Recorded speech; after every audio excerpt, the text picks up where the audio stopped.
What's going on, everybody? This is Upper TV, and today we're going to talk about the best places in the world to live in 2025. This is something that's really come up on my radar because I've basically been living out of the USA. Uh, the only place that I live in the USA that I call home is Arizona. San Diego's like a close second. But if you're someone who's also considering moving out of the USA or Europe or another place, and you're looking for what I consider to be the top places around the country or around the world, really, because that's what I'm going to talk about, smash up the likes. Let me know in the comments where you're currently living and where you're thinking about living, and I'll try to answer some questions even after the video has been published. Thank you to everyone who's already smashing up the likes. So this is really important because people are looking for quality of life, they're looking for value, and right now in the US, people are just not getting that. I mean, that's common sense. I know this is I mean, all you have to do is log into YouTube to see the amount of people that are complaining about the cost of living in the United States, in Europe. And right now, I'm in Singapore, okay? I'm just going to tell you straight up. I've been here for about 2 weeks now. Before this, I was in Bangkok and I was across Thailand, okay? Before that, I was spending a lot of time in Kuala Lumpur and Malacca, Penang, Ipoh. I went across Malaysia, but I've also got things, places that I've been because I travel so aggressively in 2024, travel aggressively pretty much ever since, I don't know, for the last 10 years. By the way, I did write a book for anyone who's interested in understanding the story of what it took to get to this point where someone can live abroad for 10 years in his 30s and 40s full time, pretty much. Uh, Basically, travel whenever I wanted to. You can check the description. It's called Diary of a Three-Star Gypsy. People want to know why it's called Diary of a Three-Star Gypsy. Well, because uh, I'm someone who is nomadic. I'm like a gypsy soul, and I travel a lot. I like to go around, and I like to stay in three-star hotels. I don't need a five-star, and I don't want a one-star. I like it three-star. So I'm just a average, run-of-the-mill kind of guy. That's the way I like to travel. I like budget friendly. I like to save money. I like to get value out of where I'm at. So thank you to everyone who's already liking the video and smashing up the likes. What is that? I'm trying to see. I was eating some fruit. I don't know if that was if this is what that is. Anyway, I see people already smash up the likes. We're just waiting for people to join. Someone says favorite content creator is here. Nice. Someone said moved from Malaysia to AZ in 2026. I lived in Malaysia for 15 years. Now I live in California, planning to move to Arizona. Your videos about Arizona have been very insightful. I do love Phoenix. Phoenix is a great place to live. Every time I go back to Arizona, it's feels like home. I'm always so excited arriving at Sky Harbor Airport. It's just right now I have that, travel bug. I'm a traveler. So I like to stay in places for maybe 2 weeks, sometimes 2 months. Thailand's one of those only places I will say right now that can really keep me for a long time. Thailand is one of those places just because the country's got so much to offer. I don't know if you've ever been to Thailand, but there's a lot of people online saying, "Oh, Thailand's lost its mojo and all this and that." Well, yeah, sure. I guess if you just go to Phuket and Bangkok and Pattaya and Chiang Mai, maybe so, or Koh Samui. But I went all across Thailand, and man, Thailand is awesome. So is Malaysia. Vietnam is also amazing. So let's get into this list now that we've got a lot of people smashing up the likes. And I was also going to say one thing. I've thought about setting up a opportunity where you guys can actually call me directly and I can help you plan your travels, or maybe even in this case, give you some ideas. So let's just say you're in a situation, you want some one-on-one coaching about where to travel. I mean, I'm not, I'm just one person. It's just sometimes you want someone to talk to who's got the experience. So I was thinking out about setting up a travel situation where you guys can contact me as like a travel advisor. And depending on how much time we spend on the phone call, let me know if that would be something you guys would be interested in. Someone was suggesting that I do that because they were like, "Hey, can I call you and you can help me plan my next trip? I'm thinking about going to the Caribbean. I don't know what island I want to go to.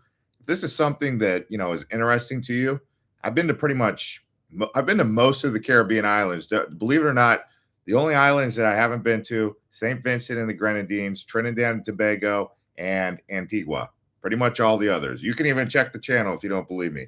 But anyway, so I've got a lot of experience going around there, and I know about Antigua and I know about St. Vincent and the Grenadines. It's just when I was in Barbados, I went to St. Lucia and then I went to Martinique. So I didn't go south.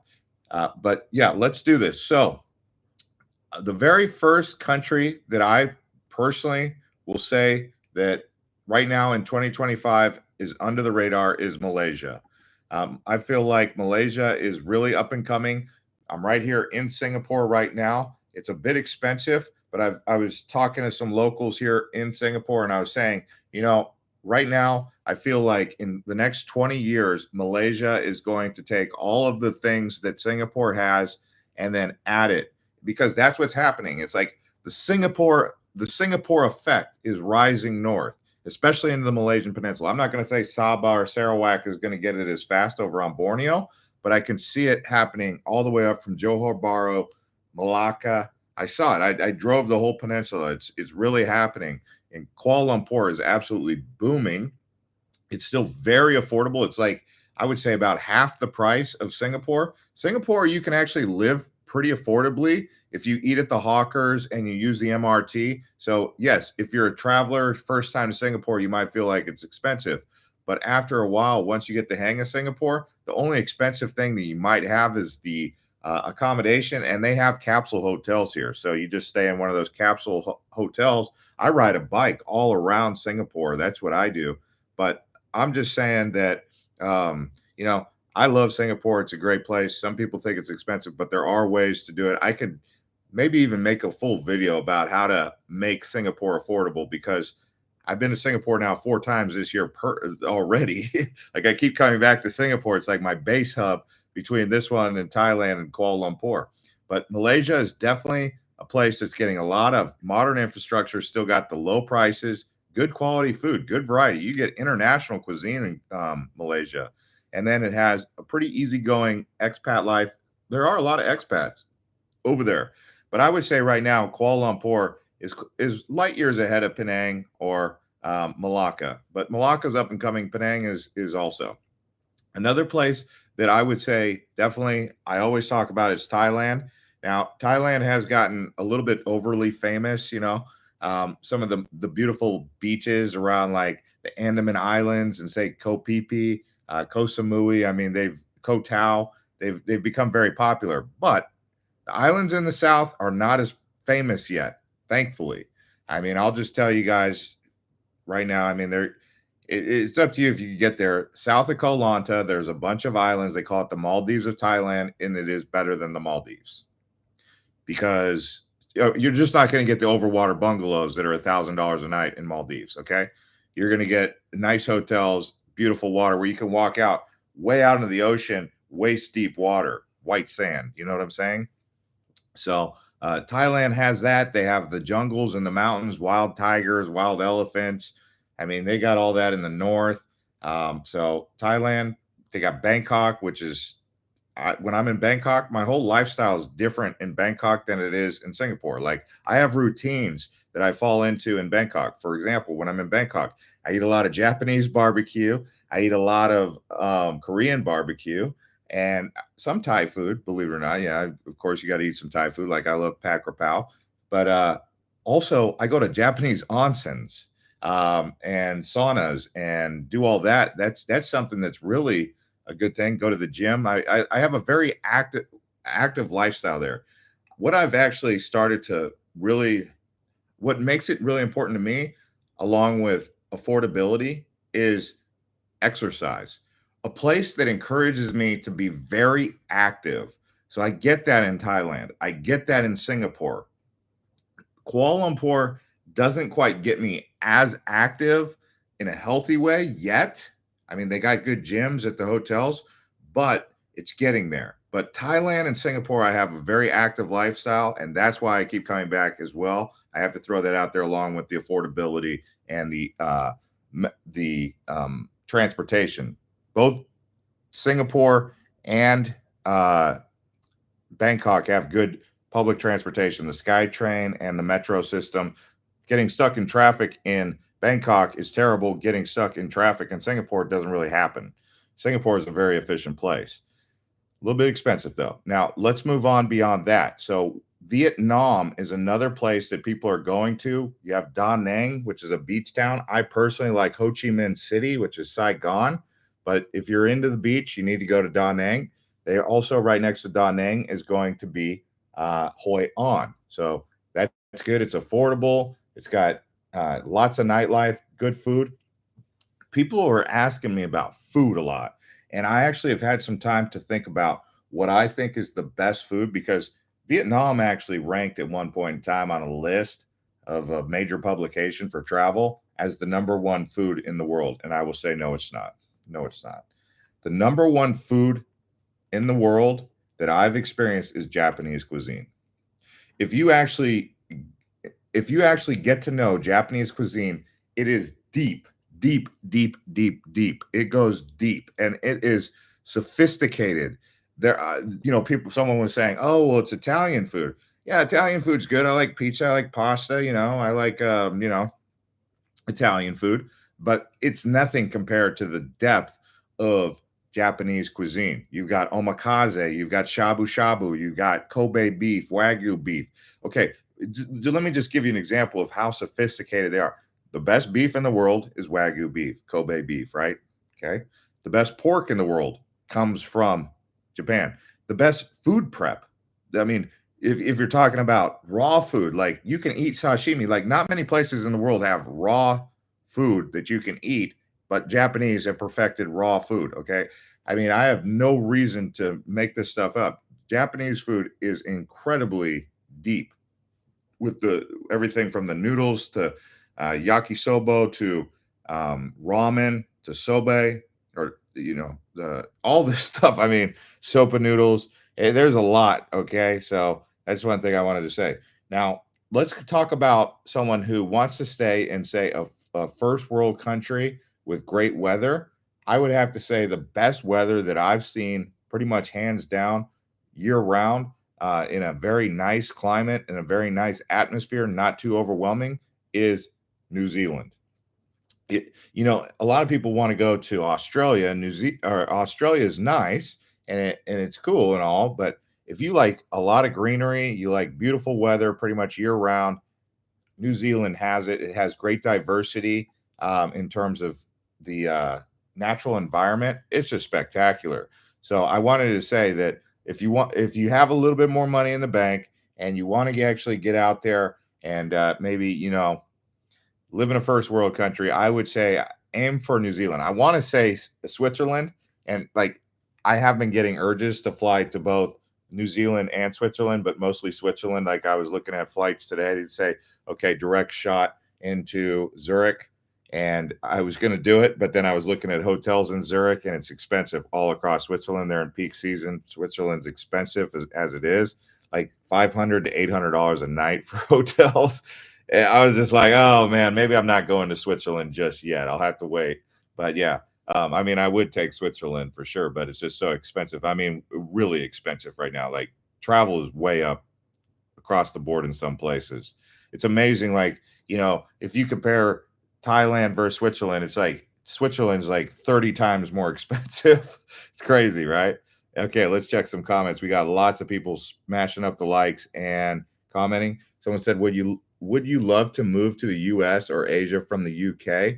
H1B visa sponsorship difficult to find even with 25 years experience in IT. Well, okay. Yeah, if you can get, I don't know, man. I don't have because I'm a US citizen, I don't know what goes into the H1B. I need to learn up on that. Someone said, "Could you please tell me some off-beaten places in Thailand and Malaysia, mate?" Off the beaten pass. Okay, in Thailand, like we were talking about, the south of Thailand has the Maldives of Thailand. That's in a region called Satun. Satun is the region that you need to look up. Check out in between Koh Lipe and Koh Lanta. In between there, you'll see a bunch of little islands like Koh Nai, Koh Mook, Koh Kradan. Check those out. But it's rainy season right now. You can't really go there. There's another beautiful island up there by Myanmar. If you go on the map, as Thailand and Myanmar, there's a river right there. It's called Raenong, not Rayong. But if you go right there at the border with Myanmar and Thailand, there's an island off there called Koh Payam, not Koh Phenyam, which is over in the Gulf of Thailand. That's a really cool island to explore right there. And they have some islands to the south. Makes me wonder if what's up there in the islands up in Burma and Myanmar, but it's a no-go zone over there because they have a military junta over there. Although you could see Myanmar, I mean, it's like you could literally like take a rock and throw it into Myanmar from the riverside, but you can't go over there because it's a little bit, dangerous right now. Someone said, how would you recommend traveling through multiple islands in the Caribbean? It's not easy. They have these planes. They're like puddle jumpers, but they're always delayed. Like, I mean, I've had like 4-hour delays, 5-hour delays. Like the flight going from St. Martin to St. Kitts, that was probably the only one that was on time. I think that was with like Eastern Caribbean. There's a couple different airlines, but they're just puddle jumpers. They're twin props, and that's how you get around. They're a bit expensive as well, but if you really wanted to see the Caribbean, I mean, the thing, I would say at some point in time, you're going to want to see the Caribbean, right? So I would say the most beautiful place, probably the best one is St. Bart's. St. Bart's is the best one if you got the money. St. Bart's it's like a Monaco with just paradise. It's like Monaco it's a paradise. It's a billionaire's playground.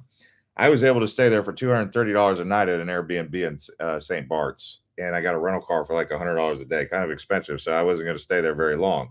But it was a cool Airbnb. I could shower outside, like the whole bathroom was outside. All you do is sleep inside.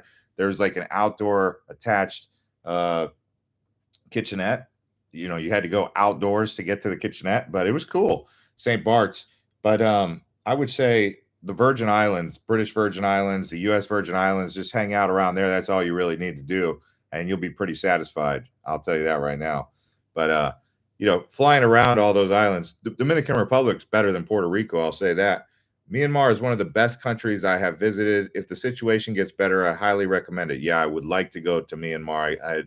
I've been just waiting. There's also some tension on the border with Cambodia and Thailand right now. Seems like the whole world just got a little bit like this is one of the reasons I haven't been traveling as aggressively as I usually do, is because I'm kind of waiting for things to cool down a little bit, because Singapore is like my safe zone in Asia. Like if things got too crazy, I know I can get a real quick flight out of Changi into the US or wherever I need to go if things got hectic. But right now there is some tensions. Like I was actually thinking about going over to Qatar and Oman and UAE here recently, but right now I'm putting that on hold for obvious reasons. If you don't know why, I mean, I would say you kind of have to pay attention to geopolitical stuff if you're a full-time traveler, just because things can escalate fast. I learned that during January of 2020 when I was traveling around, but we'll see what ends up happening. But out here, there is a little bit of tension, like in the South China Sea, China and Taiwan. There's always this kind of like, at what point is China going to try and take Taiwan? And then like, if I'm in the Philippines, which is another place I like to go, if I go there, is there going to be some sort of like, conflict? And then how does the Philippines stack into that? And then like, I like to go to Hong Kong, but probably not a good time to go to Hong Kong. Just because of the tension with China. I want to go to China, actually, to be honest with you. I'm always like, man, China's right there, but it's just not a good time to go there. Same thing with Russia. I've talked to some Russians lately. They're like, they love Moscow. They're like, Moscow is the most livable city. They say that Moscow is the best city in the world. Like, you'd be surprised how many people love Moscow, not just Russians. So I'm always getting encouraged to go to Moscow, although I've never been there. But the closest I'm thinking about going to that region would be like Georgia. I've heard nothing but good things about Georgia. Someone says they say Philippines is the 51st U.S. state. Yeah, I mean, they say Las Vegas is also the 8th island, right? I mean, there's a lot of Filipinos in Hawaii, but also in Filipinos are in Hawaii and Las Vegas. but the eighth island would be in reference to Hawaii. By the way, I did just make some Hawaii videos, Oahu and Maui. For those of you who love Maui and Hawaii and all that, I'm making a Kauai video here next. I have some videos from when I was there recently, or when I was just last there in Hawaii. I'm rolling those out. So someone said, good news on taxes. Thailand plans to reintroduce a grace period on foreign remittances. Income remitted within 2 years of earning from 2025 will be tax exempt under the new decree. Yeah, Thailand keeps changing that. That's one of the reasons why people are leaving. Thanks to everyone who's smashing up the likes. That's good information. I'll have to look into that. West Coast Millennial says, I want to go to Thailand in January, Bangkok, Pattaya, Phuket for like total of 10 days. Yeah, go for it. But I would say 10 days in Thailand's not enough when you're, it's just never, if you're coming all the way from the US, you probably need about a month. It would be my recommendation. I understand it's your first time and you're just like, I can only get 10 days kind of situation. But, if you can get more than that, I would definitely try to get more than that. Someone said, why don't you go to French Polynesia, Tahiti, Moorea, Marquesas? Oh, well, yeah. Here recently, I did look at tickets to go to French Polynesia, to go to Bora Bora. I think it was incredibly expensive and the hotels were really expensive. And I was just not in the mood. I was just not in the mood to deal with the high prices, the tourist vibe.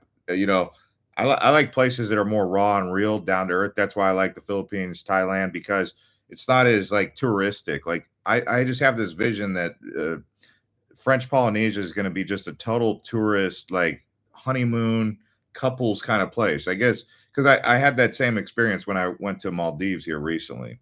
Kazakhstan, that's crazy. You should say that. That's actually hot on my list of places to go. I was looking at flights to Almaty and Astana.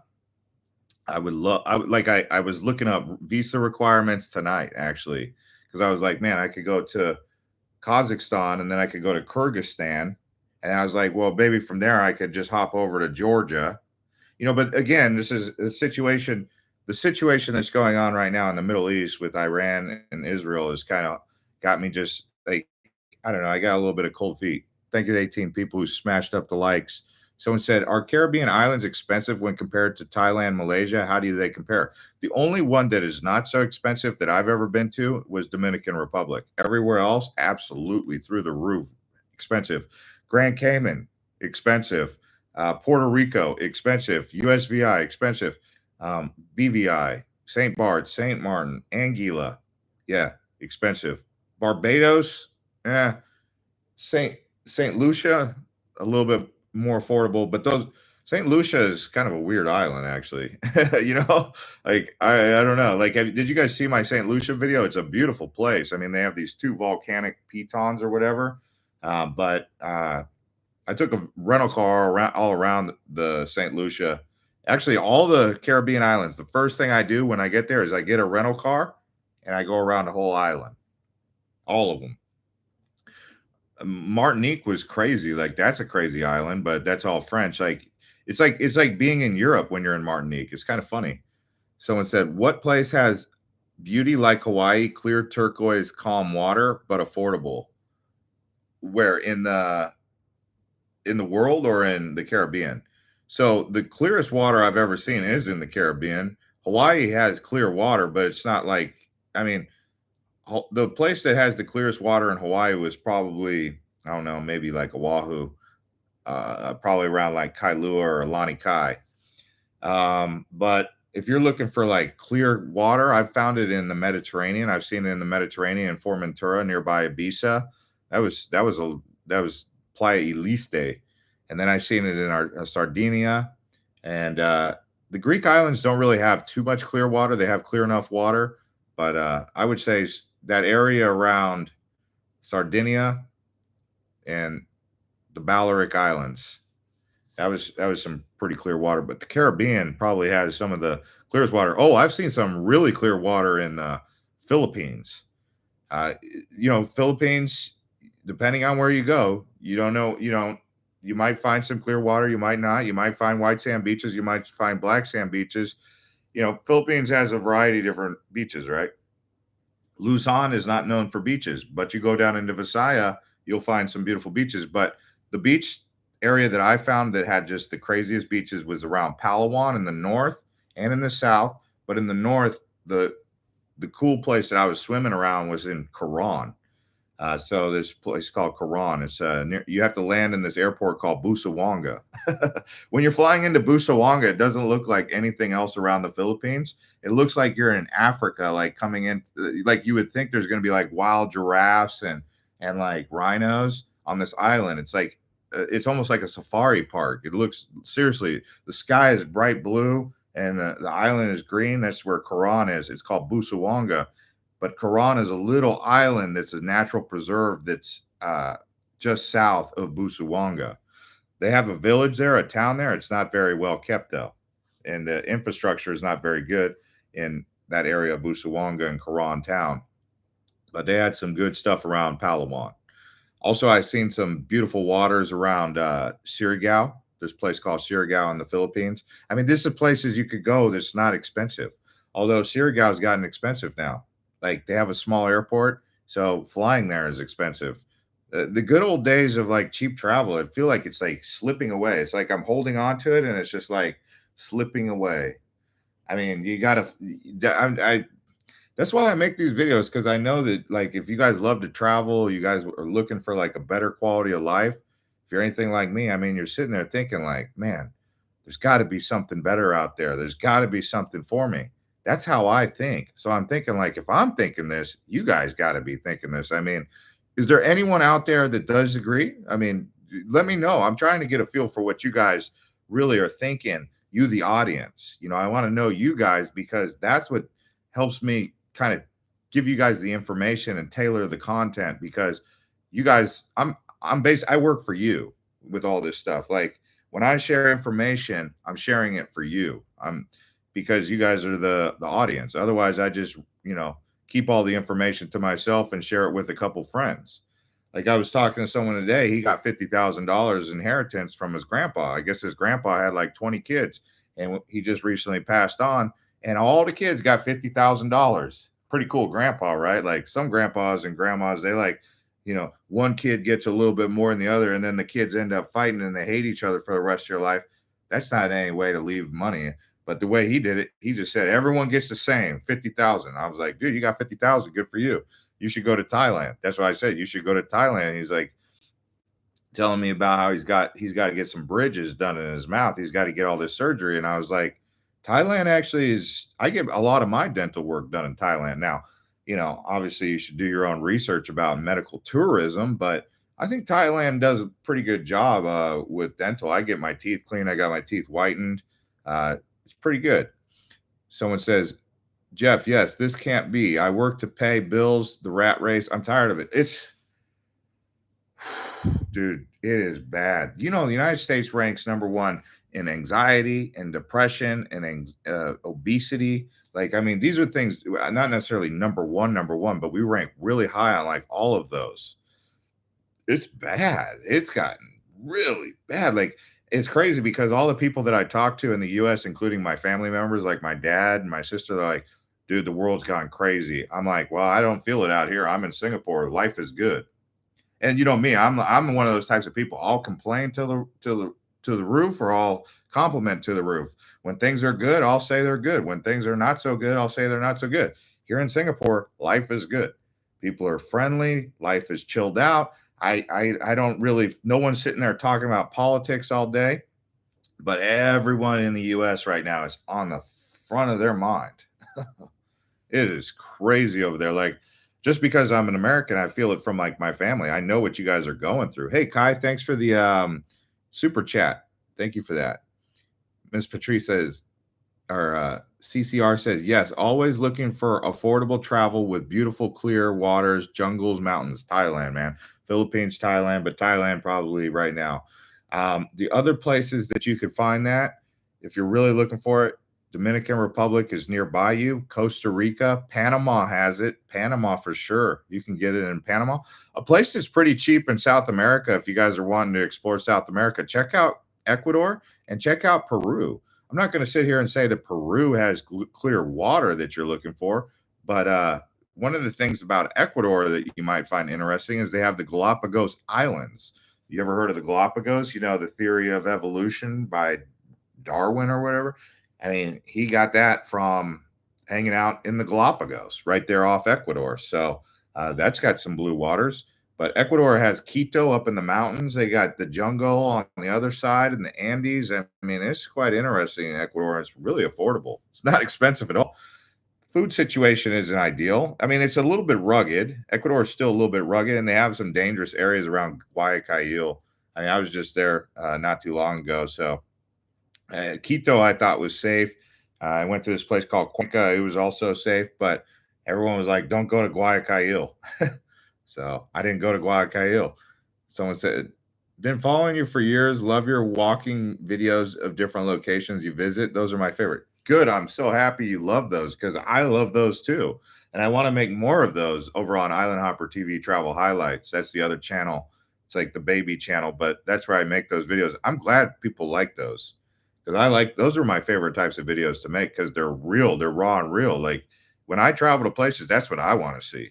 I want to see like what it's actually like. I don't want music and all this stuff. It's just I do the music stuff because that's what gets the most views and stuff, and that's what people want is they want that, you know, things to do stuff. But if I knew that people wanted the stuff that I actually want, which is those walking tours, yeah, I would do more.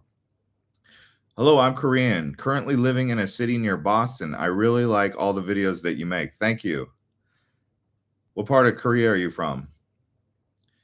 Boohoo says Canadians are the most indebted people in the G7. It's rough here. I heard it's bad in Canada. I heard it's bad in UK. I even heard it's bad in Australia. I don't know what's going on. Something's going on. I mean, if they're all like if all those countries are just going through it, it must be like something. There must be some sort of organization behind it. Like I said, I was looking to go to Europe here recently this summer. I was looking at prices to go to Switzerland, Zurich, and I was seeing like 500, 800,000 dollar a night hotels, like on average. Like it was between 500 and $1,000 a night for a hotel in Switzerland. I was looking online for like hotels across Europe, and it was just too expensive. Could be maybe they don't have enough hotels. Maybe it's just supply and demand thing. But I thought travel was supposedly down a little bit. I don't know. But Europeans in the summertime, they get out and they travel, don't they? Srikar says, "How do you get research about places to visit, sites to see in a new country?" I watch YouTube videos. I mean, I could go online and check Google, but the problem with Google or any of those, you know, resources where you search online is you don't get to see like the pictures or you don't get to like get a good impression of it.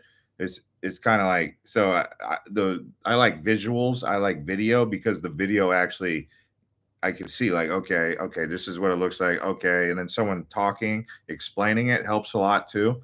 So, because then I can get a feel for like what their opinion is about the place, if it's worth it. Because there are a lot of tourist traps, aren't there? I mean, there's so many tourist traps that you can go to where you're just like, I don't know. I'm sure you're just like me. You go to a place, and you're like, why did I just go there? Why do people go there? And you're like, you stand in line to take a picture and you pretend like there's no one in your picture, but behind you, there's a bunch of people. Like that happens in Bali. um, Ijabulu says, San Antonio.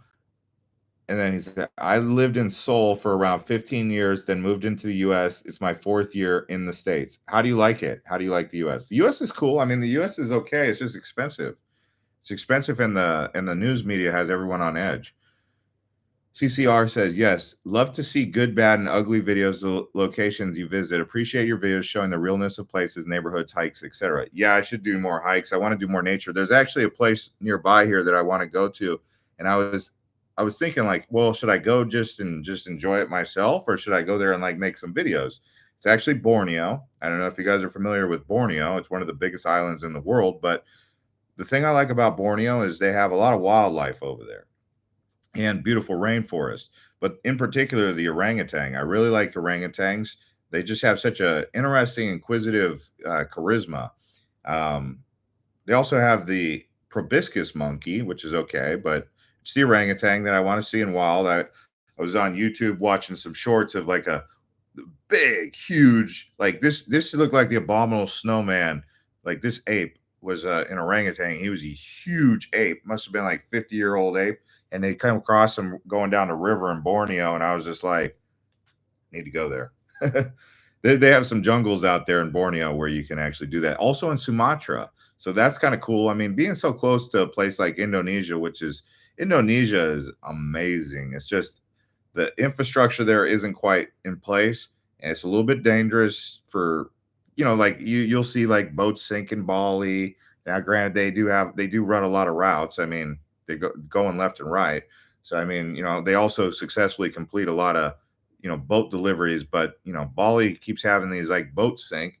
It's kind of like that Air India situation. You guys saw what happened with Air India. That plane crashed, and it makes you think about like, well, if I fly and it's a 787 Dreamliner, I've been on some flights where on a 787 where we were taking off, and I was like, oh, are we gonna are we struggling? It's like one of those moments you're like, and then you hit some like turbulence or whatever, and it feels like the plane is having a hard time getting some lift. I mean, I think that happened here recently. Can't remember where I was, but I was on a 787, and I was like, is this plane? I think it was out of San Diego or Vancouver. And then there was a couple times, I think one time in Peru, I felt like the plane was using all of the runway. Like we were going down the runway a little bit too long, and then finally we got lift. Obviously, a lot of planes take off and land every day without incident. But seeing that Air India situation was kind of, it hits home. Kai Raman says Santiago, Dominican Republic could be a cool place to live. Santo Domingo is cool. I spent about 10 days in Santo Domingo when I was there.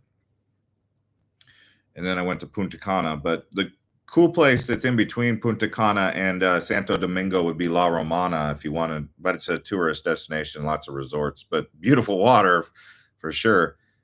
Someone said, who do I follow on YouTube?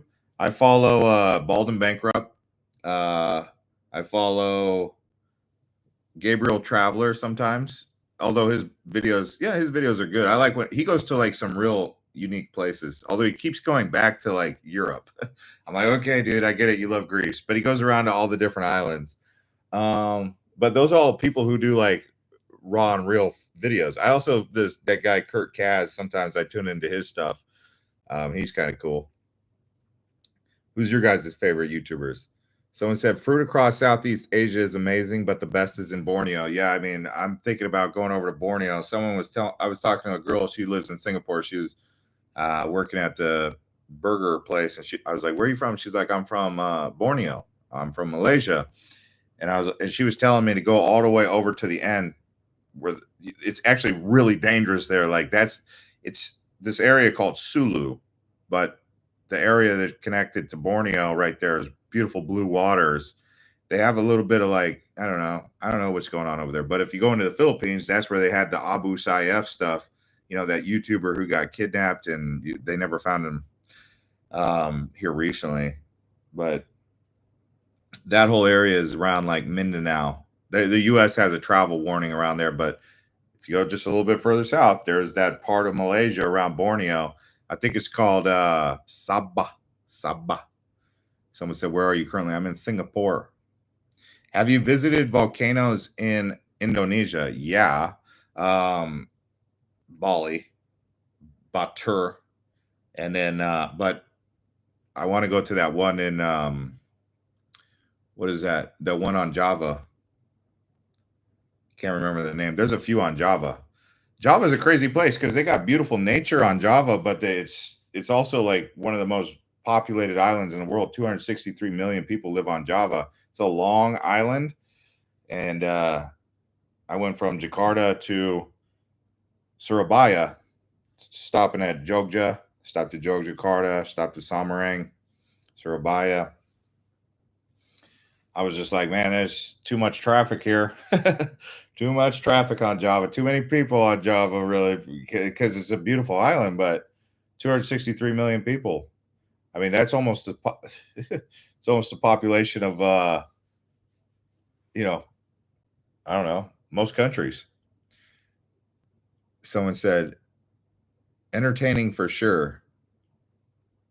Have you ever lived in BGC? Like, I stayed in BGC, maybe like a couple days. I don't really like Manila too much, to be honest with you. I can maybe do like a week max in Manila. BGC is nice. BGC is all right around like the Greenbelt. Makati is also cool. But I like to stay around like the seaside area around the airport, kind of is cool, just because I like staying around that airport. Because if I ever just like, all right, I want to go to Boracay or I want to go to Palawan, I'm like right next to the airport. Because getting from BGC to the airport is like can be a real drag, and some of those cars are not in very good shape. Those taxis, um, yeah. But why you ask about BGC? Someone said, I remember that you've been to Korea a few times. I'm just curious, how was it for you? Have you been to Busan or Jeju Island? I went to Busan. Busan is amazing.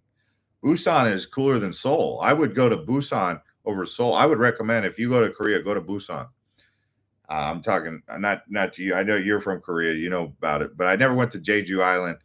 Or I think that's how you spell it. But it's kind of like when I went to Vietnam. I never went to Phuquoc. Phuquoc.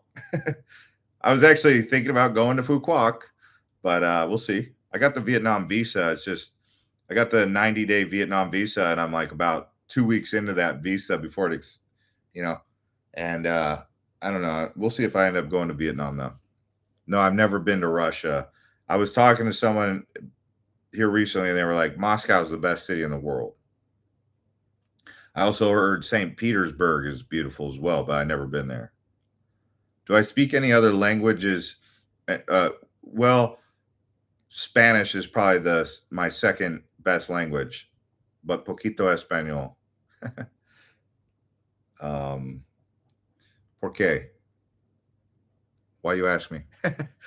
You trying to see how I get around or what? I speak a little bit of Thai, neat noi Thai. Sawadee kap ku kap, chai. I'll just tell you 4 Thai words. Okay, sawadee kap, hello. Male say kap, female say ka. Okay, so if you're a female, you say sawadee ka. If you're a man, you say sawadee kap. If you're saying thank you, you say kap kun kap kap. Sometimes you could just say kap. If someone opens the door for you, say kap. Kun is like man, so it says like thank you, man, like that. And then neat noi is little bit, and chai is yes. My chai is no. Just someone, you just pick up some words, but like in like China, like a lot of Singapore has China, so they always say shishi, shishi, or which is thank you, and then they say ni hao, or ni hao ma. You pick up that, and then there's like the Malay dialect, which is like salamat, which is kind of similar. They also use that in Philippines. When you arrive in Philippines, you'll see a big sign that says Mabuhay, Mabuhay po, or po. I don't. I think it seems like it's po, but it's pa. Anyway, someone said, "Of course, you are my favorite YouTubers. Number one, Island Hopper TV. Watch them. Oh, thank you. And choose to explore. Husband and wife. Nice. Yeah, some of those husband and wife explorers, they really travel far, don't they? And some of them even take their kids. I'm always impressed. I'm like, man, you guys take the whole family, and those kids are living quite the life, aren't they? I mean, could you imagine being a kid being raised in a household where the parents are travel YouTubers? Cool, huh? Someone says it's cool that you've been in 90 plus countries. I've been to 12 and not, but I definitely want to visit. Oh, you're 18. Oh my gosh, that's a lot. When I was 18, I maybe even went to just like 1 or 2. Like I think I've been to Mexico, Canada, and US. So you've already got me beat when I was 18. In fact, I didn't really start traveling a lot until I was in my 30s. So if you guys are watching and you're in your 20s, you should actually check out my book, Diary of a Three-Star Gypsy, if you want to. I just put it in paperback now. You can order it. It's on Amazon. I tried to make the price pretty low because you have to, in order for Amazon to print the book, they have to make a a certain amount of price, right? Because it costs money to produce it and ship it. But I think it's like 12.99.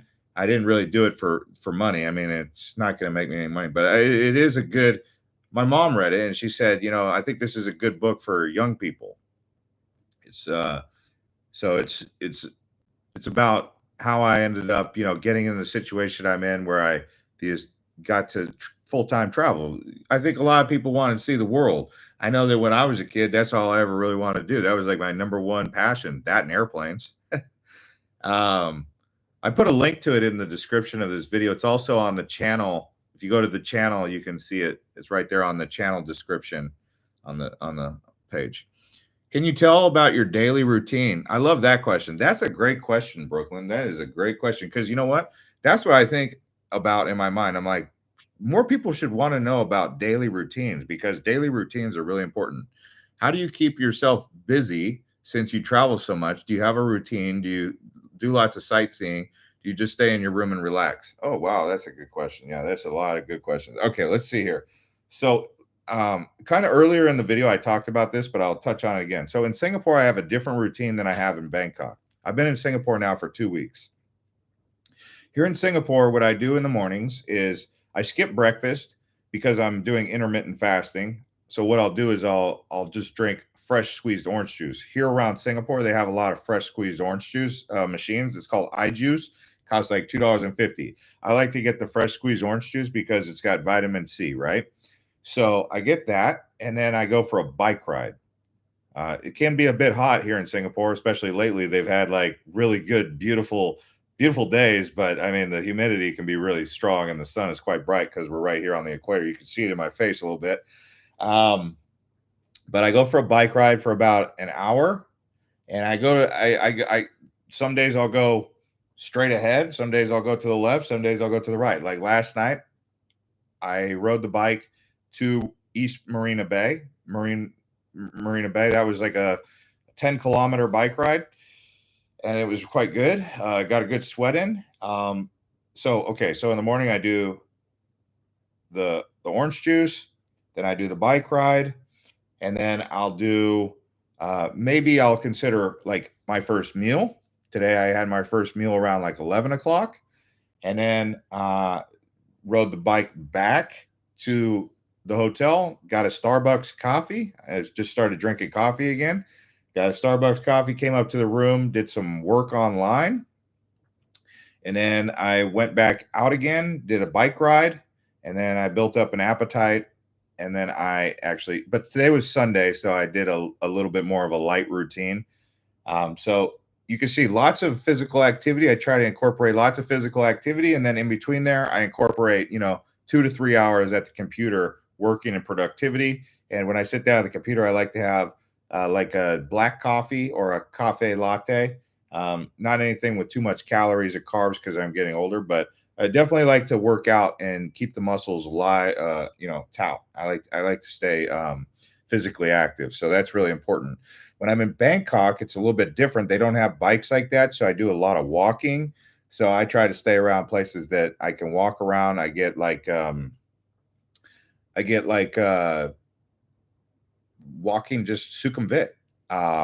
Sometimes I'll try to go far and wide if I can, and then I'll go to an onsen. I go to an onsen quite a bit. I try to go to those places where they have like a gym, and then they have a sauna, and they have like an onsen kind of set up. I'll spend like an hour there. That's like a thing that I'll incorporate, and then I'll go back to my room. Sometimes I do the onsen in the evening time. Sometimes I do the sauna and the onsen in around like 12 o'clock. But I try to do that because I like to sweat, just sweat out any sort of like, just keep the body healthy, right? So a lot of it is physical maintenance. You want to keep your body healthy, especially now that I'm 42. I can't just like wake up and eat McDonald's and then, expect to be in great shape. The routines change by city, but every place I go to, I like to explore around and try and develop a routine for each place. And then I find it fun because like the cool thing about developing a lifestyle and a routine in different places is that when you're in, say, Bangkok and you're like, man, I miss riding my bike around Singapore. Maybe I'll go to Singapore soon. Or like I was even thinking about going back to the south of France because I know they got good weather right now, and I know I can ride bikes over there around Nice and around like Tropea or Tropez, Saint Tropez. They just got the whole French Riviera. So I know that if I go over there, I'll ride bikes and do cafes, and I'll be able to get a lot of work done on the computer. Because if you sit at a computer for 8 hours, you might not be so productive. But you could sit at a computer for 3 hours, be really productive with a cup of coffee, and then it, just about the same as if you sat there for 8 hours. Things I do on the computer, I can also do on my cell phone. Like I'm big into investing. For those of you who follow the other channel, find Economic News Insights, my other YouTube channel. I know a lot of you guys have come over there, but that's a big thing that I focus on is investing. I've gotten into some stocks, foreign stocks, lots of that stuff. Hey, Kai. Okay, Kai got my attention with the super chat here. If I were to visit Hawaii for 7 days, would you still recommend the Big Island most? I was thinking Kauai. I'm into nature and clear waters. Well, any of them are okay, man. I would say just avoid Oahu and you should be all right. But did you see the most recent videos that we've done? Oahu, Maui, and funny thing is Hawaii or Kauai is in the works. I've already sent off to the other editor. We'll have it done next weekend. So Kauai is coming up, but some of the places that we included in there, like Napali Coast, Waimea Canyon is beautiful. They got some nice beaches around Palahele Beach over there. They've got Popoi Beach. They've got Hanalei Beach in Kauai. But the Big Island is the Big Island, man. You're not going to beat the Big Island. I don't think so. I don't think so. There's a reason why I lived on the Big Island, and it wasn't because it was the worst island, or it was because let me tell you this. Wherever you go, Kai, make sure you get a rental car, okay? But if you get a rental car, when I landed the very first time I got a rental car on the Big Island was in Kona. I went south down through Captain Cook, Kealakekua. I went all the way over to Ho'okana, and then I was just going along that coastline. I got some poke bowl up there on the Captain Cook area. I went to those restaurants with great view looking down. And then I ended up coming up into South Point where they got the green sand beach, South Point. And then I ended up coming up into the black sand beach. And then I ended up going up into Volcanoes National Park. And then from Volcanoes National Park, I went down towards Hilo into this place called Puna. And when I got to Puna, I was like, oh my gosh, there's wild fruit everywhere. This is crazy. I've never seen so much wild fruit in my life. And then I went from Puna into Hilo. I was like, Hilo's all right, but they had some beautiful waterfalls, like at Rainbow Falls. And then I went to the botanical garden. That botanical garden there is like crazy beautiful. Go walking around there. That's crazy, like amazing botanical garden. And then I went up to Akaka Falls, which is this huge, beautiful waterfall. And then I went down to Honeka'a, and it was like beautiful. And then I was in Waipio Valley, came back out from Waipio Valley, went up into Waimea, got another meal like 6 hours later at Waimea. I was like, this is cool up here in Waimea, man. This is awesome. Waimea is great. And then I went down to Waimea. I went down to the beautiful beaches around like not Ho'okana, but Apuna Beach, Ka'u Beach. Then I went up into the north side where Hapa or I think it's Hapa. Well, they call it Kalu'u district. I went up there. And they got that other valley. You can hike down to the bottom there. They got a great hike. I mean, the Big Island, dude. And then you cross right across the middle of the island is Mauna Kea over here and Mauna Loa over here. Come on. You can't touch the Big Island. You cannot touch the Big Island. You get a rental car in the Big Island of Hawaii, you are going to be – I did it all by myself too. So, I mean, I think anyone can do it by themselves. So, I did Kauai. Kauai's cool. Kauai's cool. It's beautiful up there. I mean, they got Waimea Canyon. You go up there nearby the Napali Coast. You could do the I think it's called Kakalau or Kalalau Trail. Kalalau Overlook is nice, but when I was up there, it was raining, so I couldn't really get the great views. But hopefully that answered your question. Brooklyn says, do you ever get bored traveling solo? I'm 41. All my friends are busy with work and family, so I travel solo during the 2 to 3 weeks I sometimes feel lonely, no one to share the joys. No, no, not anymore. Um, I I talk to people.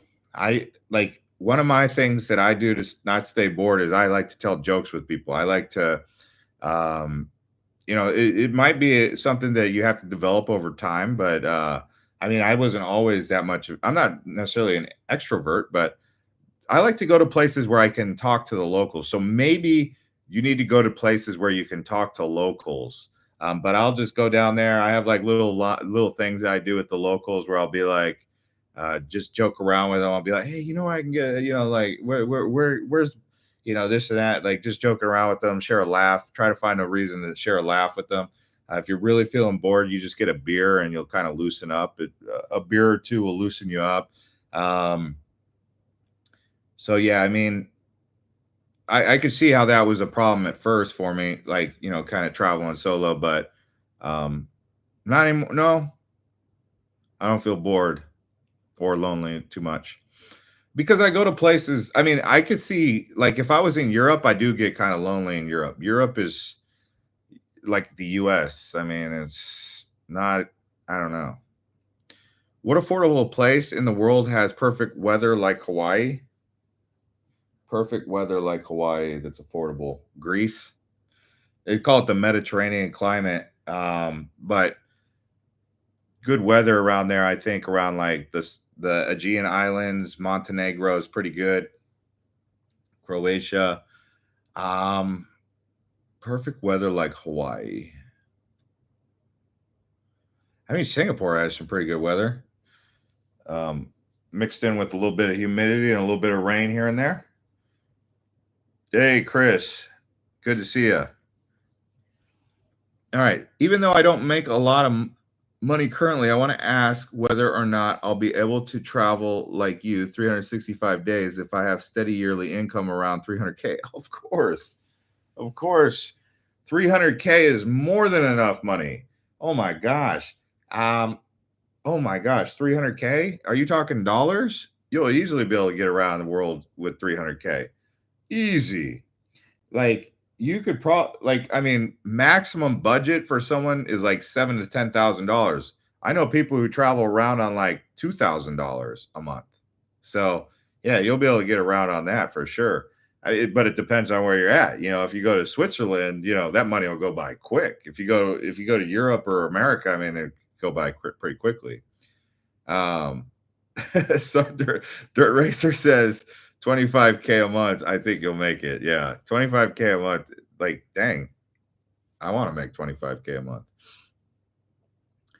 Um, Someone says, Jeff, speaking of American travel, I saw your Austin, Texas video. West Austin Hill country is interesting.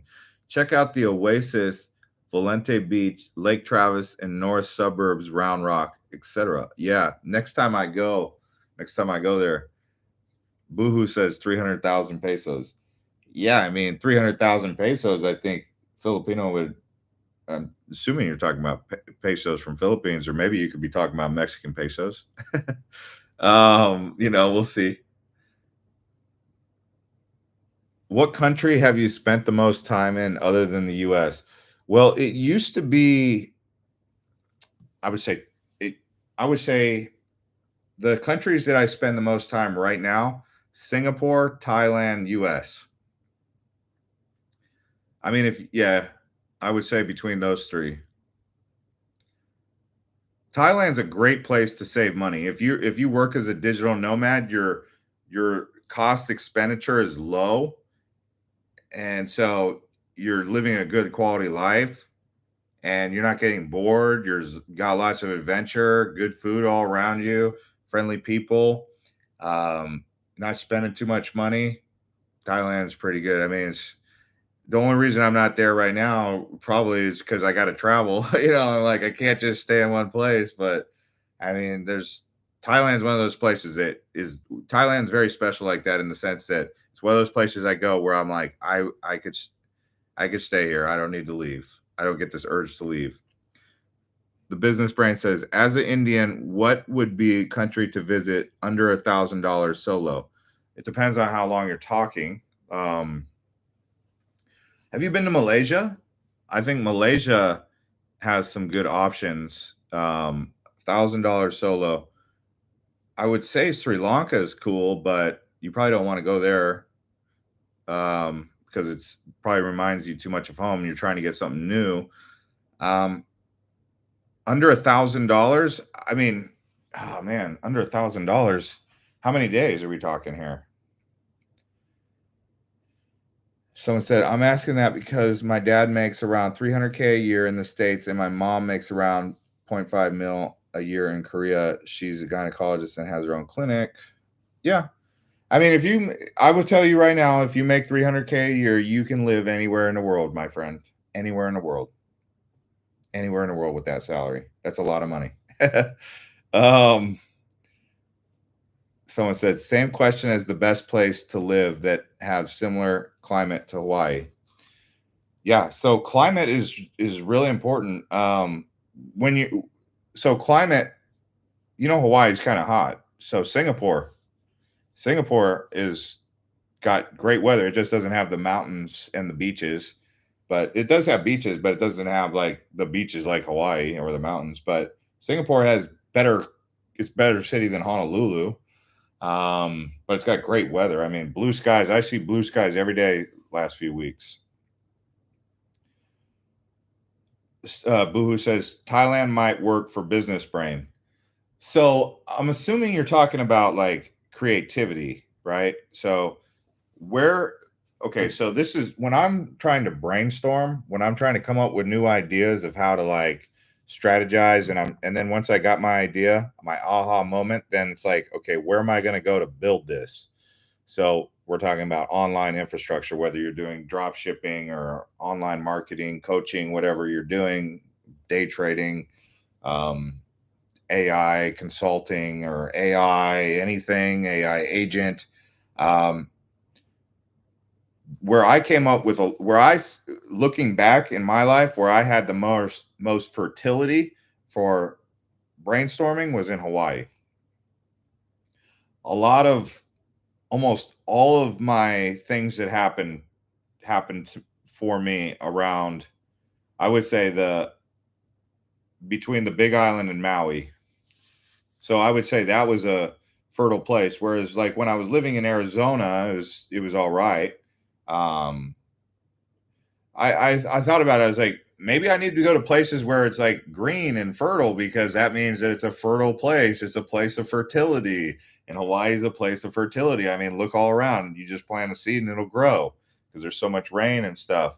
Whereas in Arizona, it's a desert. So like things don't grow in Arizona. So it's a little superstition, but it's probably not true. But it could be. So if it's just all about fertility, then any place that has a lot of forest and greenery, but that an incubator, an opportunity to plant seeds and grow. But Hawaii had it. Hawaii for sure. Thank you to the 46 people who smashed up the likes. Great. Thanks for answering my question. My oldest brother, 23 years old, just graduated Wharton's business school and already makes 200K a year. So I think I can definitely do better than him. That's good. You guys come from a real good family with that stuff. You guys are like crushing it. Good job. So yeah, I mean, for in your situation, I would say honestly, check out Singapore. Check out Singapore. Check out Hong Kong. Check out uh Dubai. Check out Dubai. Check out Dubai. Check out Switzerland, Zurich. Check out Zurich. Go to Zurich. Um yeah, those are cool places. Coco Koala says, I've been rewatching your live videos, but I couldn't find the link to buy your book. So my book link is actually in the description of this video because I was getting some people who were unable to find it. So if you check the description, it's right there and you can buy the book directly on Amazon. There's a paper book, there's a paperback, and then there's an ebook now. I also have an audio book coming, but it's not quite produced. So that's taking some more time because it was like step by step. Each one of those formats took some time. Miss Patrice, I love your Bali videos. Have you ever got Bali belly? Bali belly is like a thing. It just kind of like you're always kind of like feeling a little bit of like, like that in Bali, kind of like, and then you leave, and then your belly goes back. If you are getting Bali belly, just start eating like burgers and fries. Just go back to the basic diet. Stay away from like the local stuff and just kind of stick to the burgers and fries. Although that's can also be what causes it. Probiotics help, gut enzymes help, stuff like that. Also, eating garlic and spicy foods like garlic, raw garlic. Get some raw garlic, eat that in the morning on an empty stomach. That's like an antibiotic. It's like, I'm not going to say it's going to replace an antibiotic, but if you look at it, it has antibacterial and anti-parasitic properties. So if you're really worried about it, you eat a garlic in the morning on an empty stomach. It's really rancid. Make sure it's raw. You could also incorporate some chili. Chili is also an antibiotic, anti-parasitic. What are some other antibiotic? Oregano oil. You can travel with oregano oil. That can also help. Or all these are very rancid. You eating a raw garlic, very rancid. It doesn't taste good. Like, you got to chug it with like a water right after. You got to be like, oh, like eating raw garlic you're going to be like, why'd this guy tell me to do that? Oh man, it's brutal. But you got to chew it real good, and then it goes into your gut, and that's when it has that amoxicillin effect. The oregano oil is also useful, but again, you have to put it a little bit in the water, shake it real good. Like, I think you put like 4 or 5 drops of oregano oil in there, and then you shake it, and then you should have a pretty good effect from the oregano oil. I have oregano oil and garlic cloves with me now. And that's because of the food and antibacterial and anti-parasitic. The chili, that's why a lot of the countries eat spicy. Like, you go to Thailand, they're always like spicy, spicy, spicy. Well, that's because that helps with the bacteria. So you can do that if you want. Someone said, I say visiting Cape Town before Tanzania. I would love to visit Cape Town. I've heard it's a beautiful place. Cape Town, South Africa. Someone says, I have my orchestra concert soon, so I got to leave now. I really like all your YouTube channels, including Economic News Insights. Please keep up the good work and have a good day. Thank you. Thank you. That's good. Someone says, I think you should visit Cape Town. Can't be more dangerous than Rio. I know. What's up with the Southern Hemisphere having like these beautiful places that are just like, beautifully dangerous, right? So we'll see what ends up happening with all that. If you won the lottery jackpot, how long would your dream vacation be, and for how long? I mean, let's just say this. Let's just say I won the jackpot. Let's say I won the lottery, right? What would I do with my money? Let's just say the amount was $5 million. It could be 250 million, but we'll just say 5 million. So what would I do with $5 million? Well, I'd probably invest at least 50% of that in some assets. Safe ones would be like S&P 500 with Vanguard or something like that. I'd probably do that. Maybe some Bitcoin, taking a long-term perspective. And then what would I do after that?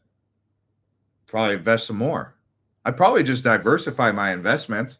And I mean, to travel, I would only need like maybe a couple $100,000, and I could live off that. And then by that time, all my investments would hopefully mature in the markets. And, so that's what I would do. I would travel and kind of live like I would travel and manage my investments while traveling. Thank you, everyone who smashed up the likes. Do you prefer Airbnb or hotels? I prefer hotels because they're cheaper. The cheaper. Airbnb got expensive, like way too expensive. But in some cases, like in the Caribbean, Airbnbs are good. But in Asia, no, Airbnbs. I guess if maybe it was long term, maybe it could be good. But for short term stays, Airbnb is not very efficient. Maybe for long term, because it's that cleaning fee, that cleaning fee that really kind of hurts. Did you explore the rare pyramids in Egypt?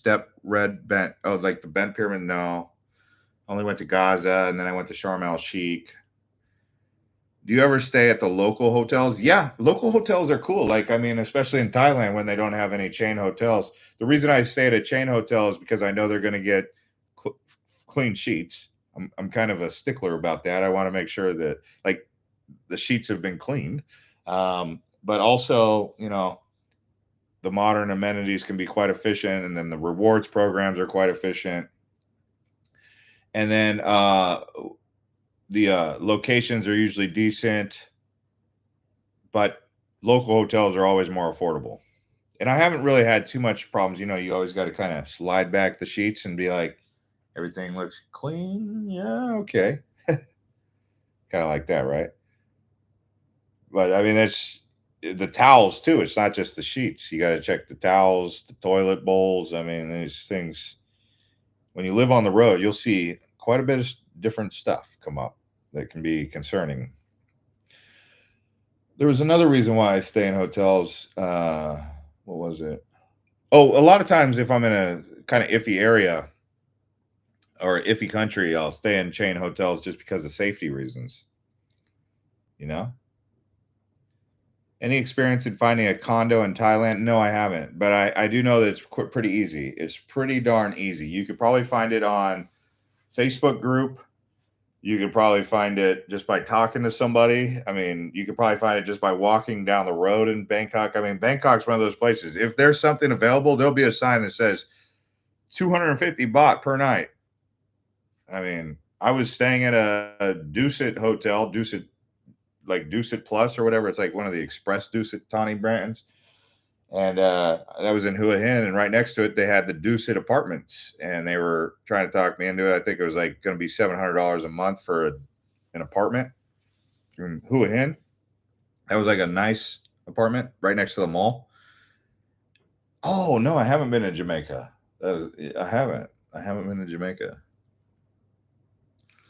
Miss Patrice says, "Okay, safety, absolutely. Yeah, like if I was to go to like a country and that was, I don't know, a level 2 or a level 3 for the first time, I'd probably stay at like I don't know, like a Hilton Garden Inn or a Sheraton Four Points or something like that, or a Hilton DoubleTree. You know, um, have you done any moto touring? Oh, on a motorcycle? I did that when I first started traveling around like Phuket. I remember the first time I went to Phuket, took a motorbike all around the island. To be honest with you, I stopped doing it because it looked like something that it was one of those things that it was like sooner or later, I felt like, the odds are that you'll get hurt on a motorbike. And I've been injured in travels. Like there was one time I got really badly injured in Krabi, Thailand. I was wearing flip-flops and I had done some hiking all around like Railay Beach and everything. And then I was walking back and I got off one of those boats, the wooden boats, the longtail boat, and I was wearing these flip flops, same ones, these Ulukais. I still have this brand, but it's like leather sole. You can see the leather sole here, and I was wearing those, and the water had kind of made it like slick, like algae, and they had this like concrete pad that I was walking up, and my foot, as I was going up the concrete, my foot slipped out of the flip flop because it was slippery, and I cut my foot really bad on the bottom of your foot.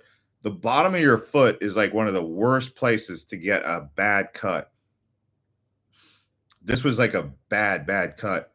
And when that happened, they're like, okay, you need a tetanus shot. And like, it took like 3 or 4 days of like medical care to like keep it clean. And so, like, I mean, any sort of injury like that. So, I mean, I'd really rather not get injured. And motorbikes are one of those ways that you definitely increase your chances of getting injured on a motorbike. Plus, I mean, cops in foreign countries love to give tickets to people who ride motorbikes. It's like an easy target. You don't even know you're breaking the rules. You park in one place. Next thing you know, you're getting a ticket. And you're like, I thought I could park here. Look, everyone else is parked here. And they're like, no, see right here. You see right here. You're on the line. And you're like, oh, okay. Or I mean, they'll pull you over. Someone said, well, I'm not going to answer the question about lady boys. Of course I've seen them, man. Of course I've seen those. Of course I've seen those. They're in some countries they're more prevalent than others, and for me, I just respect them. But obviously, that's not my cup of tea. So, do I see them? Yeah, I see them in Philippines. I see them in Thailand mostly.